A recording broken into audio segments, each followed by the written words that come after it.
우리 주 하나님의 사랑이 따스하게 우리의 가슴에 스며드는 그런 귀한 아침입니다.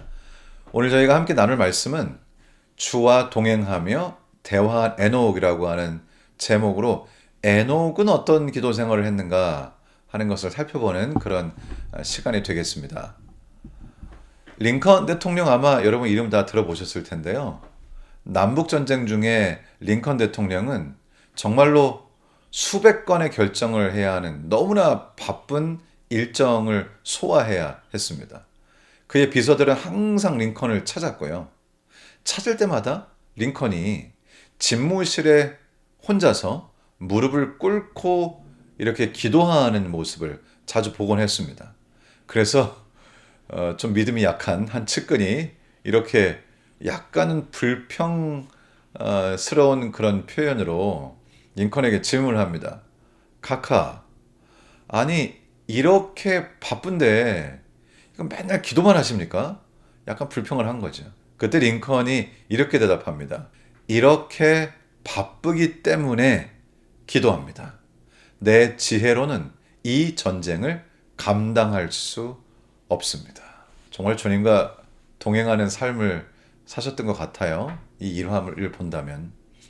오늘 저희는 이 링컨 대통령의 일화에서 보이는 것처럼 어떻게 하면은 일상의 삶에서 이렇게 정말 주님과 동행할 수 있을까 하는 것을 좀 배워보려고 합니다. 이 동행하면 가장 잘 알려준 분이 에녹이죠. 성경에서는. 창세기 5장 22절로 25절의 말씀을 읽어보겠습니다.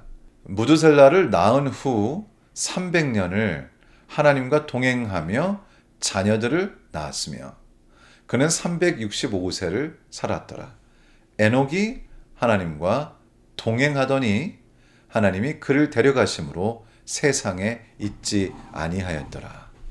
하나님과 얼마나 밀접하게 동행을 했는지 하나님이 그냥 이럴 거면 그냥 와서 같이 살자 이렇게 하시면서 에녹을 죽음을 맛보지 않고 살아있는 그 상태로 우리 주님께서 에녹을 데려가셨다고 성경에 그렇게 표현을 합니다. 이 부분에 대해서 부조와 선지자는 조금 더 자세하게 그 에녹의 하나님과의 동행을 잘 묘사해 주셨습니다.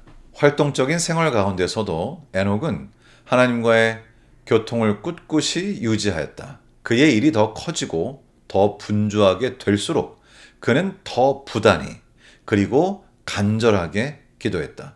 한동안 백성 가운데 머물며 교훈과 행실의 모본으로 그들의 유익을 통하여 일한 후에 그는 물러나 하나님만 주실 수 있는 거룩한 지식을 갈망하고 목말라 하며 잠시 한적한 곳에서 지내곤 하였다. 에녹은 사람들과도 시간을 많이 보냈습니다. 그리고 사람들을 돕고 우리 주님의 사랑을 나타내는 일들을 했지만은 시시때때로 물러나서 우리 주님과 한적한 곳에서 교제하면서 우리 주님께서 허락하시는 지식을 얻고 교제를 나눴다고 하는 것이죠. 이 기도라고 하는 것은 그래서 참 큰 특권이라고 우리가 말할 수 있습니다. 왜냐하면 우리가 어디에 있든지 하나님께 기도할 수 있기 때문이죠. 우리가 정신만 차리고 하나님과 대화할 수 있다면 어디서든지 우리는 그 일을 할 수 있습니다. 조용한 곳에 와서 이렇게 서로 방해를 받지 않고 이야기를 하는 것이 훨씬 이야기가 잘 되죠. 우리 주님과도 마찬가지입니다. 이 기도라고 하는 것은 어디서나 우리 주님께 기도할 수 있는 이 놀라운 특권이지만은 또 동시에 우리가 한적한 곳에 물러나서 주님과 개인적으로 기도하는 것 참 감사한 일이죠. 어디에서나 기도할 수 있습니다. 우리는 다양한 형태로 기도할 수 있고요. 하나님께서 우리를 보지 못하시거나 듣지 않으시는 것은 없죠. 그래서 예수님께서는 골방에 들어가서 문을 닫고 다른 사람들이 못 보는 곳에서 하나님께 은밀하게 기도하라고 말씀하시면서 은밀한 중에 보시는 아버지께서 갚으시리라 이렇게 말씀을 하셨죠. 우리가 어떤 은밀한 곳에 있든지 주님께서는 보시고 들으신다는 것이죠. 놀라운 일입니다. 그래서 이 에녹은 이 특권을 너무나 잘 사용한 분이었습니다. 사람들과 함께 있었기도 하지만은 사람들과 함께 있지 않을 때는 주님과 함께 있었다는 것이죠.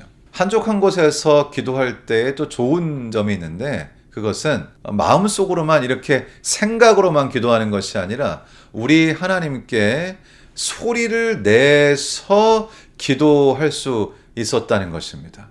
소리를 내서 하나님께 기도하는 것을 통해서 내 마음을 있는 그대로 다 드러낼 수 있었고요. 또 이러한 시간들을 통해서 주님께서만 허락하실 수 있는 귀한 영적인 지식들을 얻었다고 하는 것입니다. 말씀을 큰 소리를 내서 읽고 또 기도를 소리를 내서 하고 하나님과 개인적으로 함께 있는 시간을 통해서 우리 주님의 놀라운 역사가 일어난다고 하는 것이죠. 오늘 하루 여러분들 어디에 계시든지 무엇을 하고 계시든지 혹시 홀로 있는 시간이 있으시다면 그 시간이야말로 참 감사한 시간이죠. 왜냐? 하나님과 함께 할 수 있으니까요. 하나님과 대화할 수 있으니까. 하나님께로부터 지식을 얻을 수 있으니까. 하나님과 동행하는 진정한 시간을 가질 수 있으니까요. 오늘 혹시 홀로 계시는 시간이 계시다면 이것은 또 외로운 시간이 아니라 오히려 하나님과 함께하는 너무나 감사한 시간이 되는 것이죠. 앤드류 머레이라고 하는 분은 남아프리카 지역에서 가장 영향력이 있는 목사님이셨습니다. 특별히 1860년대에 아주 큰 부흥을 이끌었던 그런 목사님입니다. 그런데 1879년 어느 날 갑자기 목에 이상이 생겨서 목소리를 잃게 됐습니다. 사실 목사가 목소리를 잃는다는 것은 거의 모든 것을 잃는 것처럼 그렇게 느껴지죠. 2년 동안 목소리가 전혀 나오지 않았고요. 목사님께서는 그 기간을 침묵의 2년이라고 그렇게 표현했습니다. 의사들은 이제 목사님은 설교하기 어려우실 것 같고요. 이제 목회일은 어려우실 것 같습니다. 이렇게 얘기를 했습니다. 설교도 하지 못하고 사역도 하지 못하고 이제는 목사라고 하는 그 자신의 사역 자체가 완전히 사라져버리는 그런 뭐라고 표현할 수 없는 실망감이 그의 마음을 가득 채우는 그런 순간이었죠. 그렇지만 그의 마음속에 이런 생각이 들었습니다. 기왕 이렇게 된 거 세상을 닫자. 그리고 하나님과 단둘이 있자. 이제부터 나의 기도의 목적은 다른 것이 아니라 하나님의 임재를 실제로 경험하는 것이다. 그래서 이 목사님께서는 자신의 그 기도의 시간, 자신의 기도 자체를 골방 기도, 사실 영어로는 secret place니까 비밀 장소죠. 번역을 할 때 골방 기도라고 번역을 하는데요. 2년 동안 이 목사님께서는 정말 비밀 장소에서 홀로 골방 기도를 드리셨습니다. 오직 하나님께만 제대로 자신의 마음을 표현할 수 있었죠. 말이 안 나오니까. 놀랍게도 하나님께서 이 목사님께 역사하셨고 1881년 그의 목소리가 완벽하게 치유가 되었고요. 그의 나이가 70살이 되었을 때 사역을 다시 시작해서 17년간 42개국에서 300만 명에게 복음을 전파하십니다. 놀랍죠? 70세부터 80세 후반까지 300만 명의 사람들에게 말씀을 전했다는 것입니다. 놀라운 일입니다. 때때로 우리는 우리의 삶에서 우리가 가장 중요하다고 여겨지는 무엇인가를 잃을 때 우리의 인생 자체가 없어져 버리는 것 같은 그런 느낌을 갖고 그런 경험을 하기도 합니다. 그렇지만 우리가 정말 골방에서 홀로 우리가 가진 이 놀라운 특고 아닌 기도를 통해서 하나님과 연결되게 될 때, 주님과 동행하게 될 때 놀라운 역사가 일어나는 것을 보게 됩니다. 에녹처럼 그리고 이 목사님처럼 우리의 삶 속에 주님과 동행한다고 하는 것은 정말 무엇과도 바꿀 수 없는 가장 큰 축복입니다. 오늘 하루 혹시 여러분 좀 외롭다, 나 혼자인 것 같다 이런 생각이 드실 때가 있으시다면 이때야말로 하나님과 함께 할 수 있는 진정으로 주님과 동행하는 정말 감사한 축복의 시간이다 이렇게 생각하시고 주님과 이 골방 기도로 만나시는 그런 시간을 가져보시는 것은 어떨까 합니다. 오늘 주님과 한번 제대로 동행해 보시는 귀한 하루를 사시게 되기를 우리 주님 예수님의 이름으로 축원합니다.